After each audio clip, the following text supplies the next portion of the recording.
Tonight we travel to the coalfields of County Durham in the north of England, where the year is 1872. Picture, if you will, a landscape shaped by industry and labour, the winding gear of coal mines rising against grey skies, the terraced cottages of mining villages pressed close together, smoke drifting from countless chimneys into the damp air. It was here in the village of West Auckland that a small boy fell ill with stomach pains. His name was Charles Edward Cotton. He was 7 years old. Within days he was dead. His death, at first attributed to gastric fever, would prove to be something far more troubling. For Charles was not the first to die in his household. He was not the second nor the third. He was one among many, and the circumstances surrounding his passing would eventually expose a pattern of death stretching back 2 decades, across multiple homes, multiple marriages, and multiple graves. This is the story of Mary Ann Cotton and the quiet devastation she left behind. Good evening and welcome. There are no sudden sounds here, no raised voices. The story unfolds slowly, gently, as all things do in this place. If you find comfort in these tales and wish to return, we shall always have a story waiting for you. Close your eyes whenever you wish. Let your breathing slow. Let your thoughts settle. The story will be here whether you listen or drift away. The village of Low Moorsley sits in the heart of County Durham, a small settlement shaped by the rhythms of coal. In the 1830s, when our story begins, the landscape was one of pithead frames and slag heaps, of narrow lanes winding between rows of workers' cottages. The air carried the scent of coal dust and smoke, and the sounds of the colliery, the clatter of carts, the distant thud of machinery, formed the constant backdrop to daily existence. It was a hard life, but a familiar one, governed by the demands of the pit and the close bonds of working families who shared their fortunes and their misfortunes in equal measure. Mary Ann Robson was born here in October 1832, the daughter of a miner and his wife. Her father worked underground, descending each day into the darkness beneath the Durham earth, returning each evening blackened with coal dust. Her mother kept house in one of those small terraced dwellings, managing the domestic economy of a mining family with whatever resources were available. The Robsons were respectable people, devout Methodists who attended chapel and raised their daughter according to the strict moral codes of their faith. Mary Ann learned to read and write, unusual accomplishments for a girl of her class and era, and she grew into a young woman described by those who knew her as intelligent, attractive, and possessed of a certain quiet determination. When Mary Ann was 14, tragedy struck the family. Her father was killed in a pit accident, one of the countless men lost to the dangers of the coal industry in Victorian England. The loss was devastating, both emotionally and financially. Mining families lived always on the edge of precariousness, and the death of a breadwinner could plunge a household into poverty. Mary Ann's mother remarried, as widows often did out of necessity, but the new arrangement was not a happy one.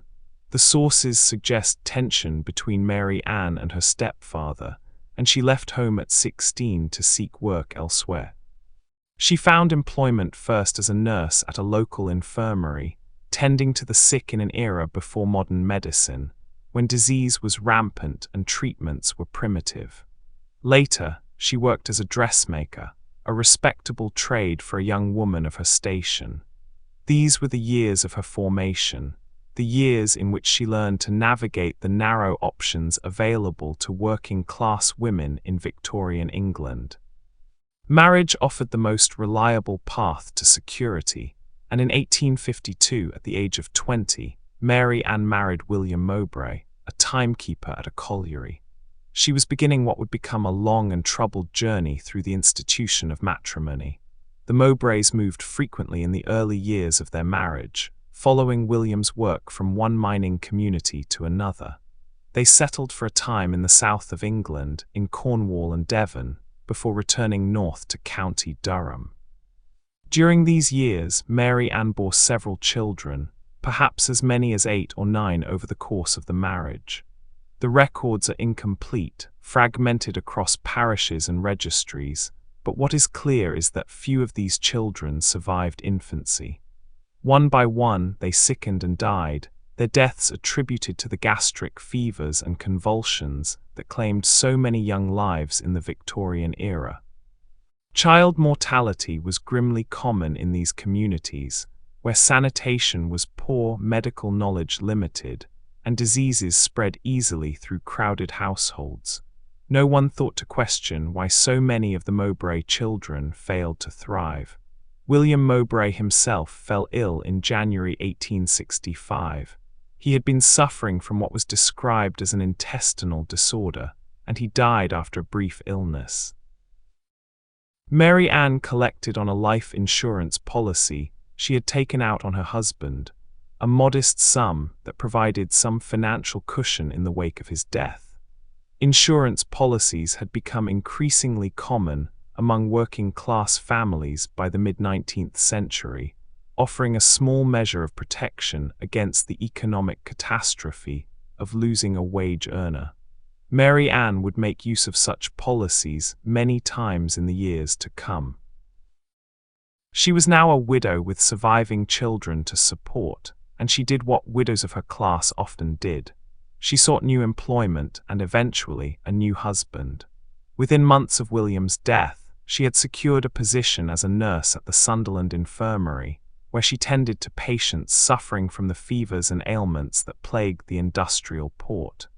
It was here that she met George Ward, an engineer from Sunderland who had been admitted to the infirmary for treatment. He was a patient in her care, and when he recovered, he became her suitor. They married in August 1865, just 7 months after William Mowbray's death. The marriage to George Ward was brief. Within 14 months, he too was dead, having suffered from a lingering intestinal illness that left him weakened and in constant pain. Mary Ann nursed him through his final weeks, and when he died, she collected on another insurance policy. She was 24 years old, twice widowed, and she had buried most of her children. The pattern that would later draw the attention of investigators was already taking shape, though no one yet had cause to see it. The world Mary Ann inhabited was one of rigid hierarchies and limited choices. Women of her class occupied a narrow sphere, defined by domestic labor, childbearing, and dependence on male breadwinners. A widow without means faced stark options: remarriage, domestic service, or the workhouse. Mary Ann chose the path that offered the greatest security and autonomy within those constraints. She became a housekeeper, entering the homes of widowed men who needed someone to manage their households and care for their children.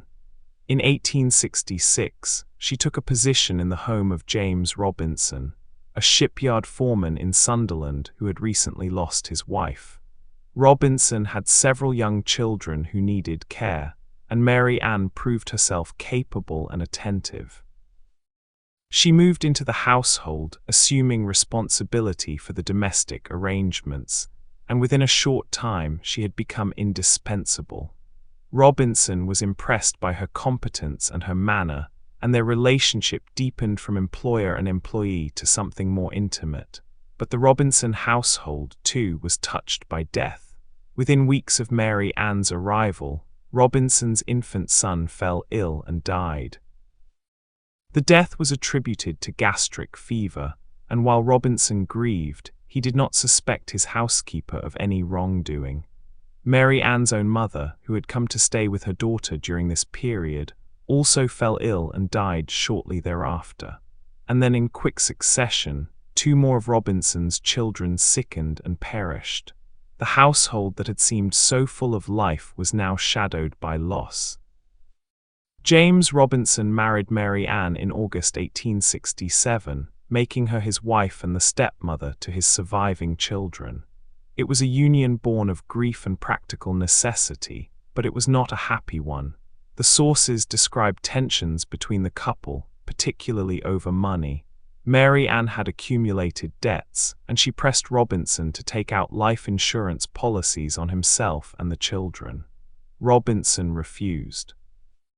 He had grown wary of his wife's insistence on insurance, and he began to notice discrepancies in the household accounts. When he discovered that Mary Ann had been running up debts and possibly stealing from him, the marriage collapsed. Robinson expelled her from the household, and they separated. It was one of the few times that someone close to Mary Ann had resisted her influence and survived. Mary Ann did not remain alone for long. By 1870, she had entered into a relationship with Frederick Cotton, a widower from the village of Walbottle who had lost his wife and 2 of his children to typhus and consumption. Frederick had 2 surviving sons, and he was looking for a woman to help raise them. Mary Ann presented herself as a widow, concealing the fact that she was still legally married to James Robinson. She and Frederick began living together, and she soon fell pregnant with his child. It was during this period that a figure from Mary Ann's past re-entered her life. Joseph Nattrass had been a lodger in one of her earlier households, and there had been rumors of an intimate relationship between them. Now, with Frederick Cotton working away from home, Nattrass became a frequent visitor. The exact nature of their relationship is unclear, but he would later move into the Cotton household as a lodger, creating a domestic arrangement that raised eyebrows in the small community of West Auckland, where the family had settled. Frederick Cotton married Mary Ann in September 1870, unaware that she was still married to Robinson. The bigamous union produced a child, Robert, born the following year, but Frederick's health began to decline almost immediately after the wedding. He suffered from stomach pains and digestive troubles, and his condition worsened steadily. In September 1871, just a year after the marriage, Frederick Cotton was dead. The cause was recorded as gastric fever. Mary Ann collected on his life insurance. She was now living in West Auckland with Frederick's 2 sons from his first marriage, her own infant Robert and Joseph Nattrass, who had moved in as a lodger. The household was crowded and finances were tight. Mary Ann took in additional lodgers to supplement her income, and she began a relationship with a local excise officer named John Quick Manning. She became pregnant with his child, but the Cotton household still contained obstacles to her plans: Frederick's sons, her own infant, and Nattrass himself. Within months, all of them would be dead. The deaths came quickly, one after another, in the spring and summer of 1872. First, Frederick Cotton's eldest son fell ill with the familiar symptoms of gastric distress. He died in March. Then Nattrass, the lodger and former lover, sickened and passed away in April. His meagre belongings were left to Mary Ann. Robert, the infant born of Mary Ann's marriage to Frederick, died shortly thereafter. And finally, there was Charles Edward Cotton, the 7-year-old stepson who had been left in Mary Ann's care. Charles was the last remaining obstacle. Mary Ann approached Thomas Riley, the assistant overseer of the local parish, to inquire about placing the boy in the workhouse. She explained that she could not marry her new suitor, Quick Manning, while she still had the child to care for. Riley suggested that she wait until the boy was older and could be apprenticed. Mary Ann's response was chilling in its casualness. She remarked that she would not be troubled long, that the boy was sickly and would probably go the way of the rest of the family. A week later, Charles was dead. The death certificate recorded gastric fever as the cause, but Riley was troubled. He went to the police and reported his conversation with Mary Ann, expressing his suspicion that something was amiss. The local doctor who had attended Charles in his final illness decided to delay signing the death certificate and instead conducted a post-mortem examination. He preserved samples of the boy's stomach and organs for chemical analysis. The results were unambiguous. Charles Edward Cotton had died of arsenic poisoning. Mary Ann was arrested on suspicion of murder. She was pregnant with Quick Manning's child, and she would give birth in prison in January 1873. Meanwhile, the authorities began to investigate the long trail of deaths that had followed her through 2 decades of marriages and households. Bodies were exhumed from churchyards across County Durham. The remains of Joseph Nattrass were tested and found to contain arsenic. The bodies of Frederick Cotton's other children yielded similar results. The pattern was unmistakable. The investigation revealed that Mary Ann had purchased arsenic on multiple occasions, ostensibly for use as a household cleaning agent or to treat bedbugs. Arsenic was readily available in Victorian England, sold by chemists and druggists for a variety of domestic purposes. Its toxic properties were well known, but regulation was lax, and purchases were often recorded only perfunctorily. Mary Ann had exploited this gap, obtaining the poison easily and administering it to those whose deaths would benefit her financially or free her from unwanted obligations. The question that haunted investigators was the full extent of her crimes. How many had she killed? The records were incomplete, the bodies long buried, the causes of death recorded as natural in an era when gastric illness was common and medical scrutiny was minimal. Estimates varied, but the most thorough investigations suggested that Mary Ann might have been responsible for as many as 21 deaths. 3 husbands, a lover, her mother, a friend, and numerous children, both her own and those of her husbands. The true number would never be known with certainty. The investigation into Mary Ann Cotton's crimes was conducted by local authorities in County Durham, working with the limited forensic resources available in the early 1870s. There was no national detective force to call upon, no established protocols for investigating serial poisoning. The case relied heavily on the chemical analysis of human remains, a technique that had been developed earlier in the century and was now being applied with increasing sophistication. The Marsh test for arsenic, developed in 1836, allowed chemists to detect minute quantities of the poison in tissue samples, and it was this test that confirmed the presence of arsenic in Charles Cotton's body and in the exhumed remains of other victims. Thomas Riley, the parish official whose suspicions had triggered the investigation, played a crucial role in bringing Mary Ann to justice. His decision to report his conversation with her to the police set in motion the chain of events that led to her arrest. The local doctor who conducted the initial post-mortem examination also deserves recognition for his diligence in preserving samples for analysis rather than simply signing off on another death from gastric fever. These were ordinary men, not professional detectives, but their actions ensured that Mary Ann's crimes did not go unnoticed. The trial of Mary Ann Cotton took place in March 1873 at Durham Assizes. She was charged with the murder of her stepson, Charles Edward Cotton. The prosecution presented evidence of arsenic in the boy's body, testimony about Mary Ann's conversation with Riley, and a detailed account of the insurance policies she had collected over the years.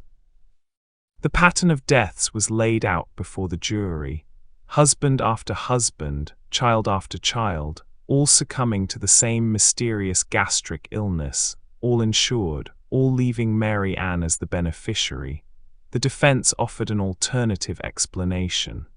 Arsenic, they argued, was present in many Victorian households, particularly in the green pigments used in wallpaper and other decorative items.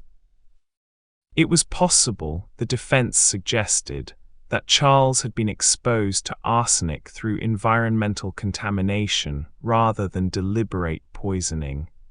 This was not an implausible argument. Arsenic poisoning from wallpaper was a recognized hazard of the era, and some deaths had been attributed to it, but the jury was not persuaded. The sheer number of deaths, the consistency of the symptoms, and the financial benefits that accrued to Mary Ann with each passing made the case for deliberate poisoning overwhelming.